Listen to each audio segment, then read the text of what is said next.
കൃഷ്ണായ വാസുദേവായ ദേവകീനന്ദനായ ച നന്ദഗോപകുമാരായ ഗോവിന്ദായ നമോ നമഃ. നമുക്ക് മഹാഭാരതത്തിലൊരു അത്ഭുത വനിത ഉണ്ടോ? അതാരാന്ന് നോക്കിയാലോ. മഹാഭാരതത്തിലെ അത്ഭുത വനിത നമ്മുടെ ആരാ പറയാ, പാഞ്ചാലി, ദ്രൗപദി. വിശ്വസാഹിത്യ നഭോമണ്ഡലത്തിലെ അത്യുല്യമാനമായ തേജോഗോളമാണ് വ്യാസനിർമ്മിതമായ ശ്രീ മഹാഭാരതം. അത് നമുക്കറിയാലോ. ഇതിഹാസതഞ്ഞത്ര എന്നെ ഹസ്തിനതത്കുചിത്. ഇതിലുള്ളത് എവിടെയും കാണാം, ഇതില്ലാത്തത് എവിടെയും ഇല്ല എന്ന് ഗ്രന്ഥരചയിതാവായ വ്യാസാചാര്യൻ തന്നെ അവകാശപ്പെടുന്ന ഒരു ഗ്രന്ഥമാണ് മഹാഭാരതം. ഏതോ ധർമ്മസ്തോ ജയ എന്നും അന്തിമ വിജയം സത്യധർമാദികൾക്ക് മാത്രം എന്നും മഹാഭാരതം ഉദ്ഘോഷിക്കുകയാണല്ലോ. ലോകം കണ്ടിട്ടുള്ള ഏറ്റവും വലിയ ആദ്യത്തെ സാഹിത്യ ഗ്രന്ഥം ഭഗവത്ഗീതയും ഭാരതീയ സംസ്കാരവും ഉൾക്കൊണ്ടിട്ടുള്ള അത്ഭുതമെന്ന് മഹാഭാരതത്തെ വിശേഷിപ്പിച്ചാൽ അത്ഭുതങ്ങളുടെ അത്ഭുതമെന്ന് ദ്രുപദപുത്രിയായ പാഞ്ചാലിയെ വിശേഷിപ്പിക്കാൻ യാതൊരു മടിയും വേണ്ട. എന്താന്നല്ലേ, മഹാഭാരതത്തിൽ നിറഞ്ഞു നിൽക്കുന്ന പാഞ്ചാലി കേവലം ഒരു വനിതാരത്നം മാത്രമല്ല, ശ്രീകൃഷ്ണ ഭഗവാന്റെ ഉത്തമ ഭക്തയും ദേവാംശഭൂതരായ പഞ്ചപാണ്ഡവരുടെ ധർമ്മപത്നിയും മഹാഭാരത യുദ്ധത്തിന് ബീജാവാപം ചെയ്ത ധീരവനിതയുമായ പാഞ്ചാലിയുടെ ജന്മകഥ ദേവീ ഭാഗവത പുരാണത്തിൽ ഇങ്ങനെയാണ് പറയുന്നത്.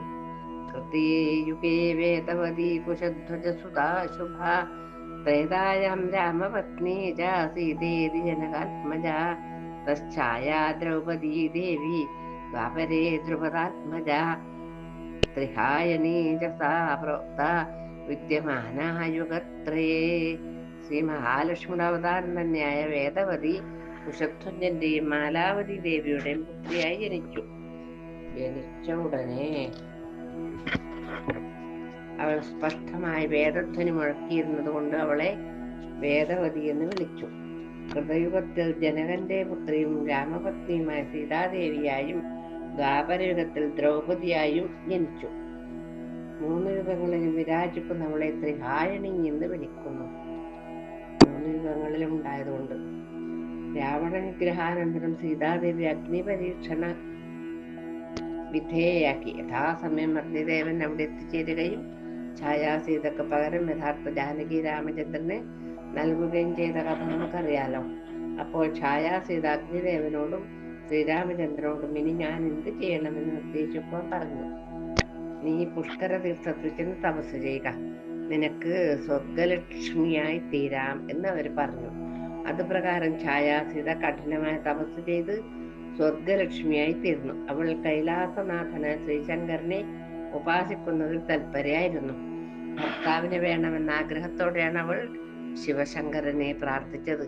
ഹേ ത്രിലോചന, പതിയെ നൽകിയാലും എന്ന് 5 തവണ അവർ ആവശ്യപ്പെട്ടു. ഭർത്താരം ദേഹി ദേഹി ദേഹി ദേഹി ദേഹി അങ്ങനെ പറഞ്ഞു എന്നാ പറയുന്നത്. രസികേശ്വരനെ ശങ്കരൻ ചിരിച്ചുകൊണ്ട്, പ്രിയെ, നിനക്ക് 5 ഭർത്താക്കന്മാരുണ്ടാകൂട്ടോ എന്ന വരം നൽകി. അപ്പൊ എന്തോ പേടിയായി തീർന്നു. അപ്പൊ ചോദിച്ചു, 5 ഒരു സ്ത്രീക്ക് 5 ഭർത്താക്കന്മാരുണ്ടാകാമോ?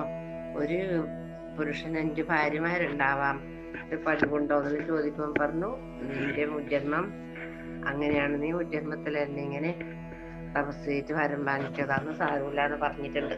അതുമാതിരി അതാണ് ഈ വരം. അതിനാൽ അവൾ പഞ്ചപാണ്ഡവന്മാരുടെ പത്നിയായി തീർന്നു.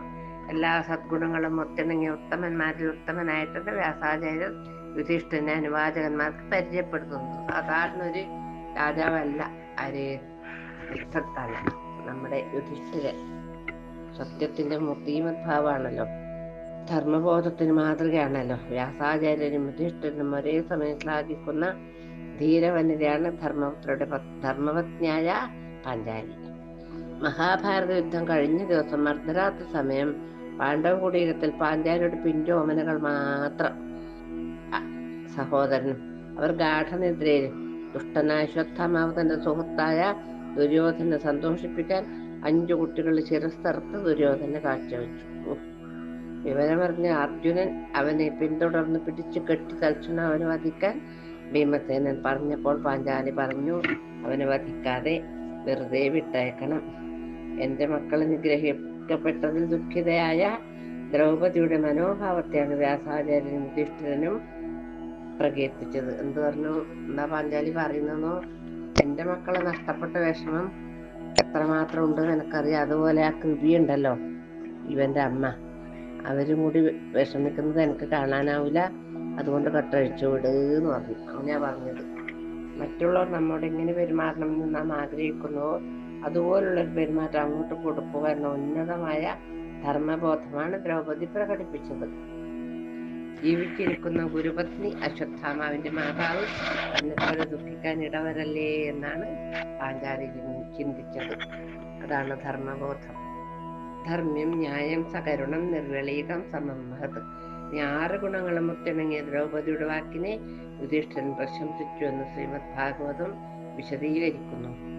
കാണ്ഡവാനും അഗ്നിക്കിരയായ സമയത്തോ സ്വന്തം ജീവൻ രക്ഷിച്ചതിന് പ്രത്യുപകാരമായ അസുരശില്പിയായ മയൻ ഇന്ദ്രപ്രസ്ഥത്തിലെ പാണ്ഡവ രാജധാനിയിൽ പണിതു കൊടുത്ത സഭാമന്ദിരം മറ്റൊരു ശില്പിക്കും ഒരു കാലത്ത് നിർമ്മിക്കാനാവാതത്ര മനോഹരമായിരുന്നു.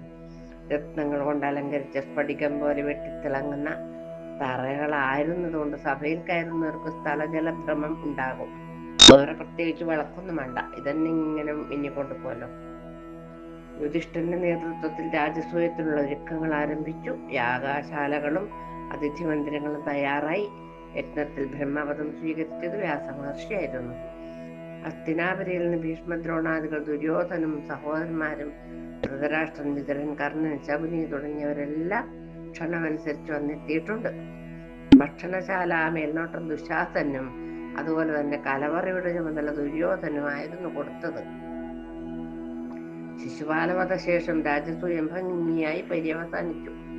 ഹസ്തിനപുരിയിലേക്ക് തിരിക്കുന്നതിന് മുമ്പായി ദുര്യോധനും ശകുനിയും മയൻ നിർമ്മിച്ച അത്ഭുതകരമായ സഭാമന്ദിരം നടന്നു കണ്ടു. ഹസ്തിനപുരിയിലെ സഭാമന്ദിരത്തെക്കാൾ എത്രയോ മടങ്ങ് സുന്ദരമായി സഭാമന്ദിരം കണ്ടതോടെ ദുര്യോധൻ അസൂയ കൊണ്ട് അച്ഛനെ പോലെ കണ്ണു കാണാണ്ടായി പോയി എന്ന് പറയുന്നു. വെള്ളമില്ലാതിടത്ത് വെള്ളമുണ്ടെന്നും കരുതി വസ്ത്രങ്ങൾ ഉയർത്തിപ്പിടിച്ചു നടക്കുന്ന ശകുനി ദുര്യോധന്മാർ വെള്ളമില്ലെന്ന് കരുതി വെള്ളമുള്ള സ്ഥലത്ത് നടന്നപ്പോൾ കഴുത്തോളം വെള്ളത്തിൽ ചട്ടപട കെട്ടി വീഴാനിടയായി. ആ കാഴ്ച കണ്ടു നിന്ന പാണ്ഡവർക്കും പാഞ്ചാലിക്കും ചിരിക്കാതിരിക്കാനായില്ല എന്നാണ് പറയേണ്ടത്. പാണ്ഡവരുടെ പരിഹാസം കണ്ട് ക്രുദ്ധനായ ദുര്യോധനൻ ഉടൻ ശകുനിയോടൊപ്പം ഹസ്തിനാപുരിയിലേക്ക് മടങ്ങുന്നതിന് മുമ്പ് തന്നെ എന്റെ ഈ ചിരി ഞാൻ കരച്ചിലാക്കി മാറ്റൂട്ടോ എന്ന് പാഞ്ചാലി പറഞ്ഞുകൊണ്ടാണ് ആ ദുഷ്ടൻ അവിടുന്ന് പോയത്. പാഞ്ചാലി സഖിമാരോടൊത്ത് പൊട്ടിച്ചിരിക്കുന്നതും ഭീമസേനനെ പ്രോത്സാഹിപ്പിക്കുന്നതും കാണുവാനിടയ ദുര്യോധനൻ മുമ്പുണ്ടായിരുന്ന പകയും വിദ്വേഷവും അസൂയവും വർദ്ധിച്ചുവെന്നും പാഞ്ചാലിയുടെ ചിരിയാണ് മഹാഭാരത യുദ്ധത്തിന് വഴി തുറന്നതെന്നും വ്യാഖ്യാനമുണ്ട്. കള്ളച്ചൂതുകളിയിൽ വിരതനായ ശകുനിയും ദുര്യോധനും ധൃതരാഷ്ട്രനിൽ അനുവാദം വാങ്ങിയ ശേഷം പാണ്ഡവരെ ക്ഷണിച്ചു.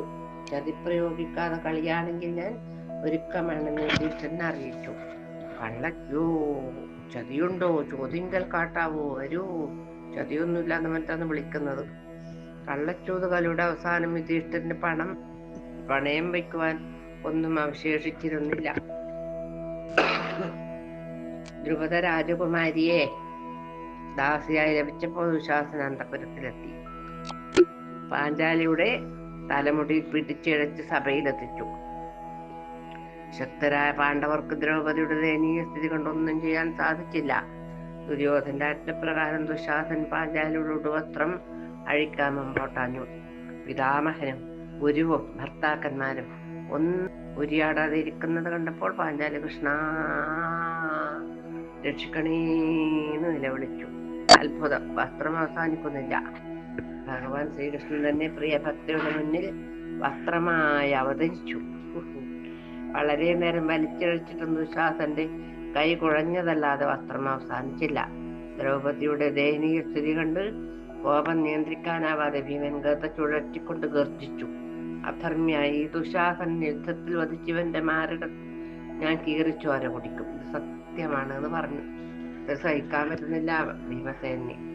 ഗാന്ധാരി ഭയപ്പെട്ടു. ധൃതരാഷ്ട്രനും പാഞ്ചാലിയോട് ആവശ്യപ്പെടുന്ന വരം തരാമെന്ന് പറഞ്ഞു. എനിക്ക് മറ്റൊരു വരവും ആവശ്യമില്ല. എന്റെ ഭർത്താക്കന്മാരെ സ്വതന്ത്രരാക്കിയാൽ മതിയെന്ന് പാഞ്ചാലി പറഞ്ഞു. അതന്നെ ധർമ്മപത്നിയുടെ ധർമ്മം. ശരശയ്യയിൽ കിടക്കുന്ന ഭീഷ്മാചാര്യൻ ശ്രീകൃഷ്ണ ഭഗവാൻ നിർദ്ദേശപ്രകാരം യുധിഷ്ഠിരന് ധർമ്മോപദേശം നൽകുന്ന സന്ദർഭം. പാണ്ഡവരോടൊന്നിച്ച് അവിടെ സന്നിഹിതയെ പാഞ്ചാലിക്കാകട്ടെ ഭീഷ്മാചാര്യരുടെ ധർമ്മോപദേശം കേൾക്കുമ്പോൾ ചിരിക്കാനാണ് തോന്നിയത്. ചിരിക്കുന്ന ദ്രൗപദിയോട് അടുത്ത് നിൽക്കുന്ന പലരും കാരണമന്വേഷിച്ചു. പറയാൻ മടിച്ചു നിൽക്കുന്ന ദ്രൗപദിയോട് ഭീഷ്മാചാര്യൻ തന്നെ മടി കൂടാതെ പറയാൻ നിർബന്ധിച്ചു. ഹേ ഭീഷ്മ പിതാമഹ, ശ്രീകൃഷ്ണ ഭഗവാന്റെ പരമഭക്തനും മഹാജ്ഞാനിയുമായ അങ്ങയോട് പറയുവാൻ എനിക്ക് മടിയുണ്ട്. നിർബന്ധമാണെങ്കിൽ പറയും ചെയ്യാം. കൗരവ സഭയിൽ ഞാൻ വസ്ത്രാക്ഷേപം ചെയ്യപ്പെട്ടപ്പോൾ അങ്ങ് അവിടെ സന്നിഹിതനായിരുന്നുവല്ലോ. ശകുനിയും ദുര്യോധനും കൂടി കള്ളച്ചൂത് കളിച്ചപ്പോഴും അങ്ങ് മറ്റെവിടെയും ആയിരുന്നില്ല. അങ്ങയുടെ ധർമ്മബോധവും ജ്ഞാനവും അപ്പോൾ എവിടെയായിരുന്നു എന്ന് ചോദിച്ചു. അനിഷേധ്യമായ പ്രശ്നം ദ്രൗപദി ഉന്നയിച്ച സമയത്ത് തികച്ചും നിസ്സംഗനായി തന്നെ ഭീഷ്മാചാര്യൻ മറുപടി പറഞ്ഞു. ക്ഷമിക്കും മകളെ, എന്റെ ചോദ്യം തികച്ചും ശരി തന്നെയാണ്. ദുർജന സംസർഗം കൊണ്ട് ദുര്യോധന്റെ ഭക്ഷണം ഇപ്പോഴും പറയില്ലേ, ഭക്ഷണം പിന്നെ നമ്മുടെ സ്വഭാവത്തിൽ ഒരുപാട് മാറ്റം വരുത്താൻ പറ്റുന്നു. അതുപോലെ നല്ല സാത്വികമായ ഭക്ഷണം കഴിക്കുന്നവർക്ക് ഒരിക്കലും ദേഷ്യം വരികയോ മറ്റുള്ളവർ ചീത്ത പറയാനോ ദ്രോഹിക്കാനോ ഒന്നും തോന്നൂല. അതുപോലെ പോത്തിനെല്ലാം വെട്ടി തിന്നുന്നവർക്കാണ് ഇപ്പം അമ്മേനെയും അച്ഛനൊന്നും തിരിയാണ്ട് കൊല്ലാനും എല്ലാം തോന്നുന്നത്. അപ്പൊ ഇതിങ്ങനെ ആ ഭക്ഷണം ആ വൃത്തികെട്ടവന്റെ ഭക്ഷണം കഴിച്ചത് കൊണ്ട് അവന്റെ സഭയിൽ കഴിഞ്ഞ ഞാൻ എന്റെ മനോബുദ്ധികളിലെ മാലിന്യങ്ങളെ തിരിച്ചറിയാൻ കഴിയാത്ത വിധം ദയനീയ അവസ്ഥയിലായിരുന്നു മകളെ. ഇന്നിതാ ദുര്യോധന്റെ ഭക്ഷണത്താൽ എന്റെ ശരീരത്തിലുണ്ടായിരുന്ന രക്തം മുഴുവനും അർജുന ബാണങ്ങളാൽ ചോർന്നു പോയിരിക്കുകയാണ്. ആ ദുഷിച്ച കൂട്ടുകെട്ടിന്റെ ദോഷഫലങ്ങൾ ഇന്ന് എനിക്ക് അറിയാൻ കഴിയുന്നുണ്ട് എന്ന് പറഞ്ഞു. ഭീഷ്മരുടെ മറുപടിയിൽ സംതൃപ്തി ആയി എല്ലാരും. ആ മഹാത്മാവിന് വണങ്ങി മടങ്ങി പോവുകയും ചെയ്തു. അസാധാരണ വനിതാരത്നമാണ് പാഞ്ചാലി. അപൂർവ സ്വഭാവം പ്രകടിപ്പിച്ച ദ്രൗപദി സാക്ഷാൽ ശ്രീ മഹാലക്ഷ്മിയുടെ അംശാവതാരം തന്നെ ആയിരുന്നു കേട്ടോ. സ്ത്രീജനങ്ങൾക്ക് മാതൃകയായി രാമായണത്തിലെ ജാനകിയെ പോലെ മഹാഭാരതത്തിലെ അത്ഭുത വനിതയായി പാഞ്ചാലി പരിശോഭിക്കുന്നു. അതാണ് പാഞ്ചാലി. അയോനിജിയല്ലേ, അഗ്നിയിൽ നിന്നുണ്ടായവളാണല്ലോ പാഞ്ചാലി. സീതാദേവി ആണെങ്കിൽ ഉഴവുശാലയിൽ കിട്ടിയത്. അങ്ങനെ എല്ലാവർക്കും ഓരോരു പ്രത്യേകത ഉണ്ട് അവർക്കൊക്കെ. നമുക്ക് ഇന്നത്തെ ഭാഗം ഭഗവാന്റെ തൃപ്പാദത്തിൽ സമർപ്പിച്ച് കായേന വാചാ മനസേന്ദ്രിയേർവാ ബുദ്ധ്യാത്മനാവാ പ്രകൃതി സ്വഭാവത് കരോമി യദ്യൽ സകലം പരസ്മൈ നാരായണായേതി സമർപ്പയാമി.